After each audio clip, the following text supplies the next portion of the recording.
welcome to this week's episode of Random Destinations. Today I'm going to wrap up my review of the Viking River Cruise.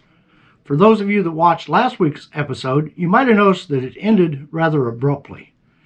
That's because it was going very well, and then I realized in looking over my notes that it was going to drag on for probably a total of 26 to 30 minutes.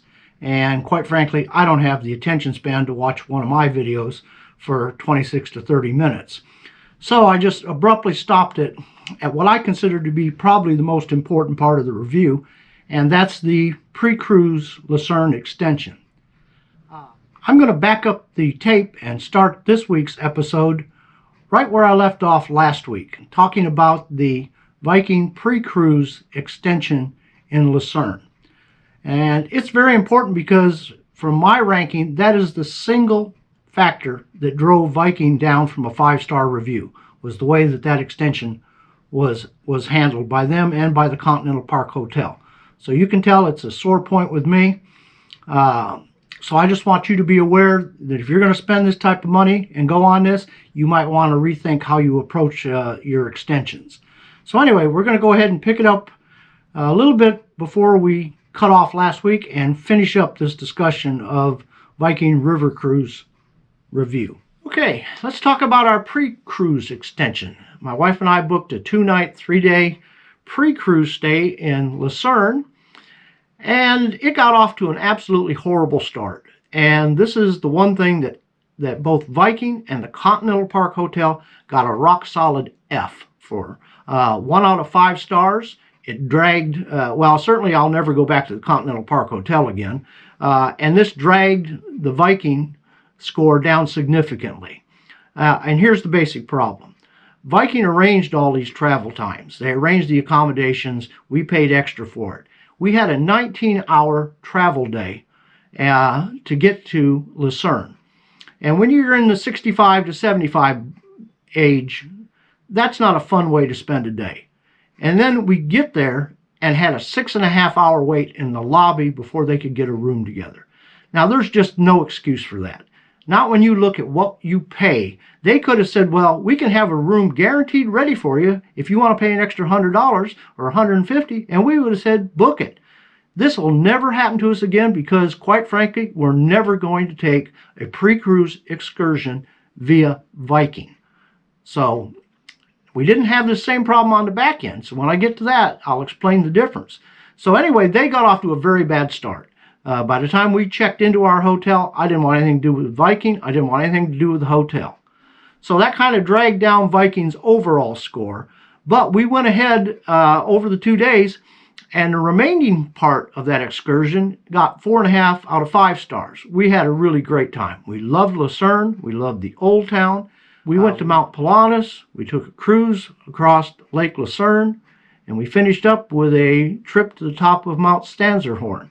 And all 3 of those were a lot of fun. Now, here's something we learned. As part of this review, we booked, I think, 11 excursions with Viking and 5 on our own. The 5 that we took on our own consistently scored higher than the Viking 11. So while we were in Lucerne, we only had 1 excursion booked with Viking, and that was Mount Stanzerhorn on the last day. And then they transferred us from that directly to the ship in Basel. All that worked great. I will say this about if you're concerned about booking your own room and booking your own excursions, don't be. I'm probably the worst example of anybody in a foreign country because I can't even pretend like I can speak their languages. And we had absolutely no problems wandering around on our own in Switzerland. We figured out how to do the parking. We figured out where to go. And we had a great time and we weren't rushed. So, except for the bad start, the rest of Lucerne was excellent. After we were bused to the Viking Lynn, we went ahead and checked in, and you probably saw the video of it. It was a crappy video, but if you've watched my videos, that's what I make. Overall, on Viking, everything got a 5. The ship condition, it was a fairly new ship. It was meticulously clean. The check-in and check-out went excellent. The staff and crew, we never met a person that just wasn't super helpful and polite. We had a Veranda A class on the 3rd floor. It was a little tiny, but in terms of being comfortable and quiet and luxurious, yes, all of the above. I may not have been able to figure out how to work the thermostat or the bath controls, but it really didn't matter. It was just great. The restaurant and the Aquavet were both excellent. Everything we ate there was great. The food was outstanding. No complaints at all about that. The Silver Seas package, both my wife and I bought that. And while she doesn't drink enough, I tried my best to get our money's worth. And it was excellent. Everyone there. The ship size, we really liked the smaller ship and the smaller number of passengers. I don't think we ever stood in a line other than maybe once at breakfast when we tried their buffet. I don't think we stood in a line for anything. It's just like you had the ship to yourself. It was very quiet. There were no kids running up and down the hall. There were no people in the middle of the night pounding on the walls because they were drunk, mainly because everybody on the Viking cruise by 10 o'clock were in bed anyway. So it was great. Pretty much 5 out of 5 for those things. Now, there were a couple things that they could have done better. One of them was the entertainment. I'm not aware they had any because I tend to get up very early in the morning and I go to bed very early at night. And my wife did stay up and said they had a limited selection. And I understand that because it's a small ship. But mainly it was around the piano bar. You don't go there, I think, for the nightlife on the ship. But it was something that could have been improved a little bit. Overall, we give the Viking Lynn 4.7 out of 5. The other thing that got a 4 instead of a 5 was value for money. But I'll be real honest, we didn't go on a Viking cruise because we thought we were going to save money. I don't, and if you do, you're probably looking at the wrong cruise line anyway. So that is a category that you have to be aware of when you plan these cruises. But in terms of being a deciding factor, no, it wasn't. If it wasn't for those two things, 5 out of 5 on the Viking Land. We would not hesitate to take another Viking River cruise. All right, let's talk about excursions. I actually have 2 categories of excursions, one that we took by Viking and one that we took on our own. Some of them unintentional, but we ended up going on our own anyway. Overall, the Viking ones, we gave a score of 3.7 out of 5. And here's the deal with them. It all boils down to who your tour guide is. The getting on the bus, getting off the bus trips, those were all excellent. They were on time, they were polite, they were nice, no complaints at all. The bad thing is you don't know if you've got a good tour guide until you actually get on the tour. We had one tour that dragged the entire score down to 3.7, and that was Strasbourg. And it's not that the tour guide didn't know what he was talking about. Matter of fact, I think he was reading it out of a book.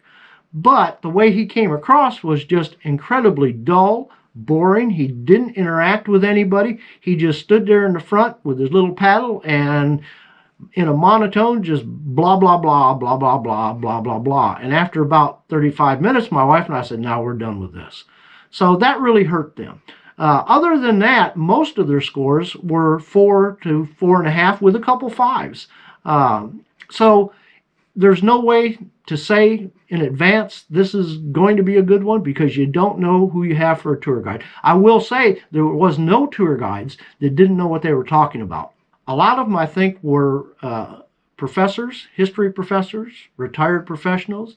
The guy that did the Kinderdijk thing, I suspect he had a mechanical engineering background, just listening to him talk. So nothing wrong at all with the quality of the people, but some of them are just better speakers than others. Now, on the self-booked excursions, we did Lake Lucerne, Mount Pilatus, an inadvertent walk around a kill, which was not the tourist town, and we did a walk around on our own in Cologne.